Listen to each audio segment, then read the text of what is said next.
In today's society, those who want fresh fruits and vegetables in the dead of winter head to their local grocery store or even to a farmer's market. But if the year is 1730 or 1830 or even 1930, people could only enjoy fresh produce during the season that it was produced. So if you wanted the taste of raspberries any other time than raspberry season, you had to do something with them to preserve them. Karen Becker is a costumer with the Frontier Culture Museum of Virginia. She demonstrates for visitors how the settlers preserved their foods, techniques that we still use hundreds of years later. Today, people many times make jams and jellies and preserves, and the way the food is preserved, usually a fruit, is preserved is by means of cooking that fruit with a great deal of sugar. The technique is entirely the same, and all that has changed in the making of preserves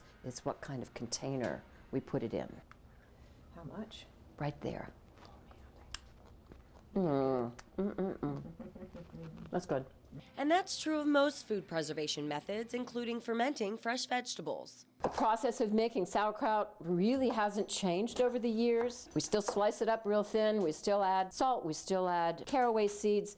It still gets pounded or bruised. The only change today is that most commercially prepared sauerkraut has been pasteurized, packaged in a plastic bag, and canned or frozen. While the convenience of buying cabbage and other fresh vegetables at the grocery store is nice, Becker says preserving these foods actually provides more health benefits. The process of fermenting cabbage is not only a good preservation technique, it also releases even more of the nutrients that are found in cabbage than any other preparation technique would do for cabbage. Perhaps one of the easiest methods of food preservation is drying. When we're talking about drying as a preservation technique, of course it was used heavily pre-industrial age, pre-electricity age, pre-commercially prepared food age. Foods are still being dried today. You can go to the grocery store and buy dried cranberries, and of course raisins or dried fruits. Those are all processed commercially. For the home producer, the main thing that has changed again in drying is the equipment that they use. Becker says the other main difference is the length of time the foods are meant to be kept.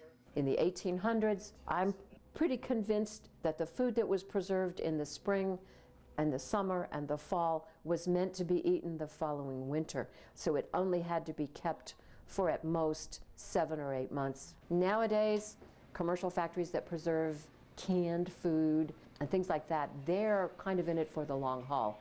And those foods are good for 2 and 3 or more years. Many people today don't dry their own beans, make their own preserves, ferment their own cabbage, make their own pickles.